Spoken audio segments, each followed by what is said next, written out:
Saudara-saudariku yang terkasih, salam damai sejahtera, berkah dalam. Kita berjumpa lagi dalam belajar Alkitab sambil merenung.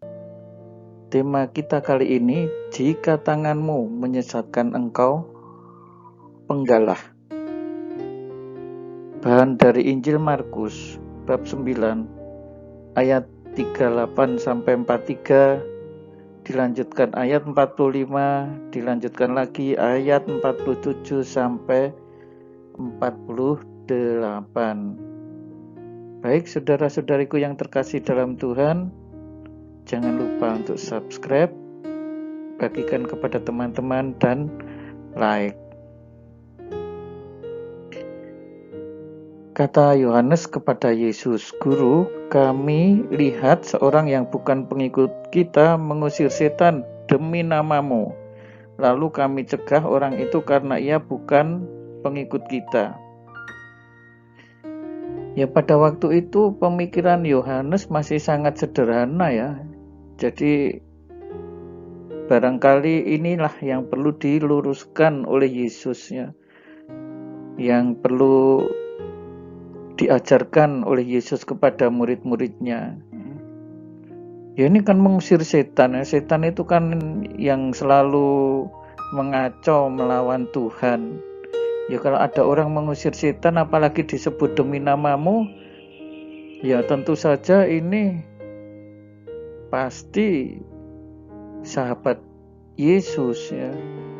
Musuh-musuh setan dan mau melawan setan, itulah sahabat Yesus. Tetapi ini dicegah oleh Yohanes hanya karena bukan pengikutnya, pengikut Kristus ya. Jadi ini lebih ingin agar kelompoknya itu menjadi eksklusif ya. Tetapi ini ditolak oleh Yesus ya. Kita kan seringkali juga seperti itu ya, karena itu bukan dari kelompok kita, meskipun dia itu berbuat baik kita merasa tidak senang lah. Ini kan aneh ya. Jangan sampai ya seperti itu. Kata Yesus, "Jangan kamu cegah, sebab tidak seorang pun yang telah mengadakan mujizat demi namaku seketika itu juga mengumpat aku." Ya, jadi pilihannya jelas ya, ikut Yesus atau ikut yang jahat, setan ya. Kalau melawan setan berarti mesti ikut Yesus ya. Tetapi nggak bisa, saya ikut Yesus 50%, ikut sana 50%, nggak bisa ya. Tuhan Yesus nggak bisa ini berkompromi dengan setan ya. Jadi harus jelas, sikap harus diambil. Maka Yesus mengatakan, tidak seorang pun yang telah mengadakan mujizat demi nama Dia seketika itu juga akan mengumpat Yesus. Pasti itu teman. Nah, seperti itu. Barang siapa tidak melawan kita ada di pihak kita. Ya, ini menjadi jelas ya apa yang disabdakan oleh Yesus ini. "Aku berkata kepadamu, sesungguhnya barang siapa memberi kamu minum secangkir air ya, karena kamu adalah pengikut Kristus, ia tidak akan kehilangan upahnya." Ya, jadi Yesus menegaskan ya, orang-orang yang berpihak kepada Kristus ya, tidak akan pernah kehilangan upahnya ya, meskipun hal yang dilakukan itu hal yang sangat kecil ya, memberi minum secangkir air. Barang siapa menyesatkan salah satu dari anak kecil yang percaya ini, lebih baik baginya jika sebuah batu kilangan diikatkan pada lehernya lalu ia dibuang ke dalam laut. Ya, ini gambarnya ini. Mesti mati kalau orang yang kayak gini. Ya, jadi ini soal menyesatkan orang lain, apalagi yang disesatkan anak-anak. Sangat ditolak oleh Yesus ya. Jangan sampai seseorang mengarahkan orang lain kepada dosa. Ya, jangan sampai mengarahkan orang lain untuk melawan Tuhan ya. Jatuh ke dalam dosa itu berarti melawan Tuhan ya.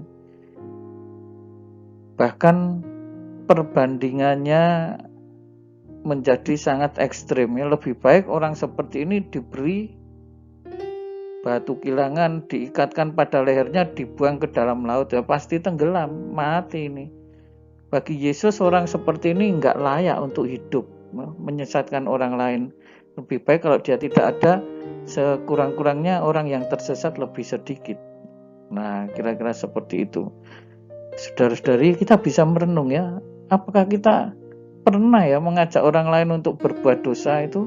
Nah, itu kan menyesatkan orang lain itu. Ya, kita harus hati-hati ya. Jangan sampai kita termasuk bagian dari para penyesat-penyesat itu. Nah, ini lebih ekstrim lagi yang dikatakan Yesus, jika tanganmu menyesatkan engkau penggalah. Lebih baik engkau masuk ke dalam hidup dengan tangan kudung daripada dengan tangan utuh.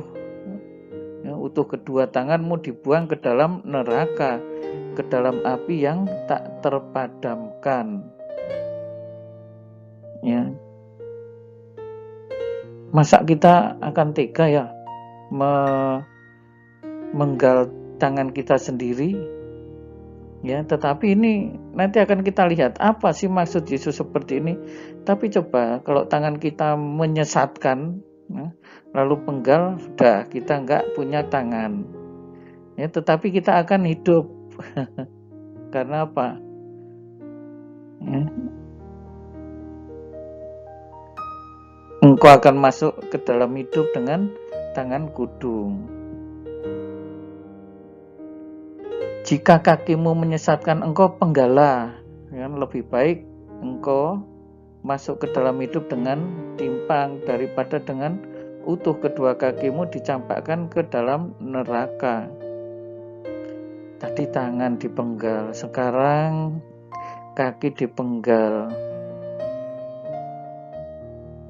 Coba saudara-saudari bisa merenungkan ya, kalau sabda Yesus ini kita terapkan di dalam hidup kita seperti apa? Masih ada lanjutannya, ini juga ekstrim. Jika matamu menyesatkan engkau cungkilah, karena lebih baik engkau masuk ke dalam kerajaan Allah dengan mata satu daripada dengan bermata dua dicampakkan ke dalam neraka, di mana ulat bangkai tidak mati dan api tidak padam. Nah, saudara-saudari, sekarang kita bisa merenungkan ya, bahwa jika mata menyesatkan itu dicungkil. Tetapi kita merenungkan begini, tadi tangan dipotong, kaki dipotong, mata dicungkil. Karena apa? Menurut Yesus, kalau hal-hal ini membuat kita menjadi sesat, ya, sesat itu dalam pengertian tidak hanya melakukan dosa yang biasa ya, tetapi atau kesalahan yang biasa ya, tetapi dosa yang benar-benar menyesatkan kita, membuat kita lalu tidak bisa masuk ke dalam kerajaan Allah. Mungkin kita akan merasa sayang ya kita harus memotong kaki, sayang ya kita harus memotong tangan, sayang ya kita harus mencungkil mata. Tetapi bisa kita renungkan begini, ini semacam tangan yang membusuk atau kaki yang membusuk atau mata yang membusuk ya. Mungkin kalau saudara-saudari pernah punya sakit parah ya, saya punya pengalaman begini, terpaksa tidak hanya kalau ini tadi tangan atau kaki atau mata, saya diharuskan memotong usus 20 cm. Rasanya kalau orang membayangkan, aduh sayang ya ususku dipotong 20 cm. Nah, tetapi demi supaya saya itu bisa hidup dalam arti yang real ya, ini apalagi kalau menyangkut kerajaan Allah, hidup biasa saja sangat berharganya, sehingga sampai-sampai saya mesti merelakan buang aja lah usus yang 20 cm. Karena apa? Ada penyakitnya, penyakit apa? Tumor misalnya. Nah, baru setelah ada pengalaman seperti itu, oh iya ya, artinya hal-hal yang membuat manusia itu menjadi busuk dan tidak bisa menikmati kerajaan Allah harus dibuang. Maka kalau kita merenungkan ini bisa sangat mengerikan ini. Tangan sudah habis, kaki habis, mata habis, nanti telinga. Terus diapakan ini? Telingamu menyesatkan. Nah, saudara-saudari, rupa-rupanya menyesatkan atau membuat orang itu tersesat sampai tidak bisa menikmati kerajaan Allah. Ini adalah dosa yang menurut Yesus sangat besar, ya, sehingga orang-orang yang seperti ini ya lebih baik ditenggelamkan saja ke dalam laut. Nah, saudara-saudari yang terkasih, kita bisa merenungkan ini lebih dalam lagi, ya, masing-masing, ya. Tetapi intinya begini, demi hidup kita harus merelakan sesuatu untuk dibuang kalau itu ternyata menjadikan kita mati atau menjadikan adanya pembusukan di dalam diri kita, ya. Dan yang dimaksud oleh Yesus ini adalah hal-hal yang berkaitan dengan dosa. Buanglah itu dosa-dosa supaya kita hidup. Meskipun kadang-kadang ya namanya dosa itu selalu membuat orang senang, sepertinya gembira, tetapi sifatnya hanya sementara dan nanti akan menjadikan dia lebih menderita. Tidak hanya berkaitan dengan hidup kekal nanti dan ia dibuang ke dalam neraka, ya, tetapi juga kadang-kadang di dunia ini pun menjadikan dia hidupnya tertekan sepanjang masa. Buanglah dosa-dosa, kita akan bahagia, kita akan gembira, kita akan hidup dengan tenang, ya. Ini tidak mudah, ya. Tetapi saudara-saudari bisa, dengan pertolongan Tuhan mampu, karena berkat Allah lebih kuat daripada dosa-dosa. Tuhan Yesus memberkati, berkah dalam. Saudara-saudari sekalian, pekerjaan saudara, aktivitas saudara, keluarga saudara dilindungi dan diberkati oleh Allah yang Maha Kuasa, Bapa dan Putera dan Roh Kudus. Amin.